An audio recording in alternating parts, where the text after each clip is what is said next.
As soon as that got online, every liberal on the planet decided that we weren't actually burning cardboard boxes, we were burning books. Further ado, we've got Missouri Senator Bill Eigel, also Republican gubernatorial candidate. That's right. Coming up. Thanks for joining us. I think you were our first guest on Cancel This. Do you remember that, Eric? I do. You were catching a plane. You're like, what's going on in there? I It's like a bunch of microphones. Is that a cooking show? No, it's political. Let me get in there.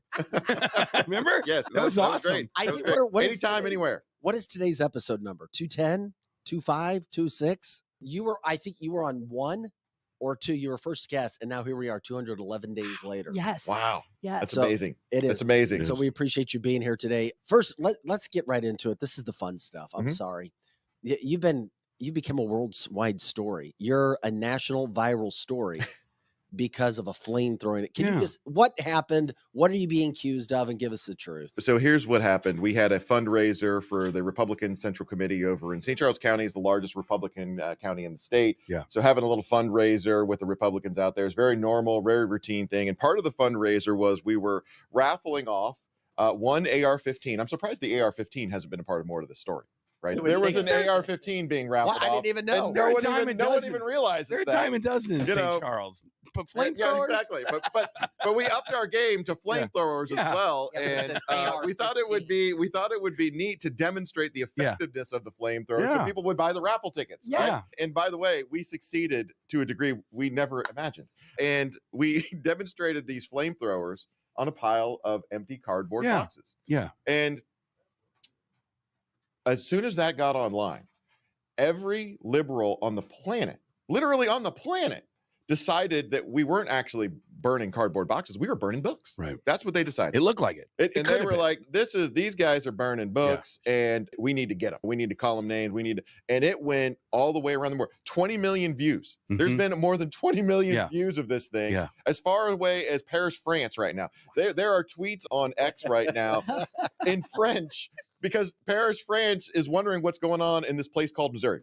And this went viral. This was happening all through the weekend. I had no idea. So I get up on Monday morning and all of a sudden there's a bunch of requests for interviews and asking me why I support burning books and when did I decide that it was out of control. And bad man. But I was a bad person. And when did I decide to become a bad person? And then when it became readily apparent, because we had so many videos, that it was just cardboard boxes. Yeah. That started another firestorm. Yeah. Right? That's no Why do you hate pun intended. cardboard Why boxes? do you hate What do you have against cardboard boxes? What are those? Don't cardboard boxes deserve life as well?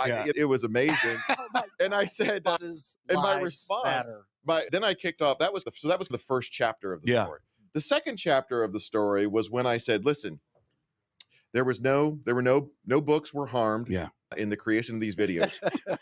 But I will say that if anybody tries to bring any of this vulgar pornographic material into our libraries or schools, then if I have to, I'll have a bonfire out on the governor's mansion for that trash. Before I let it get into the hands of kids.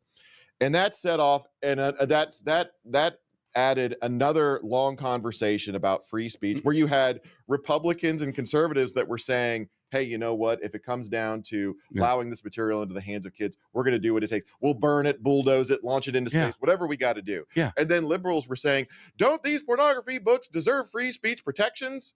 Even if first graders want to have them? I mean, it was out of control. Here's what's crazy. I had a reporter a couple days ago ask me, so this was a no kidding question in an interview that I did. She said, do you understand and appreciate the fact that book burning is more associated with fascist regimes it is. than Democratic Republic? It was out of a newspaper out of Jefferson City.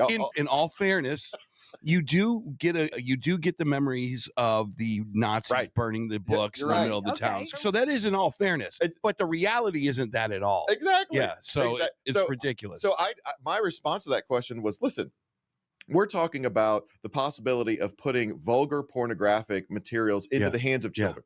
And if somebody believes that, hey, first graders ought to have this type of material or access to the material, then we're just never going to see eye to eye. Even the author of Gender Queer, is that the name of that book? Yeah, that's when I hit it hard. Even the authors, this wasn't really for kids, guys. Right. Even the guy that wrote the damn book. I mean, even Ben from Wendy's, our friend Ben Kahn, who brought us our Gender Queer book, said, this should not be in schools. Yeah. The guy that wrote the damn book was like, this should not be in school. But once again, he's a publisher. He doesn't decide what does or what doesn't. Right. It's up to these school officials.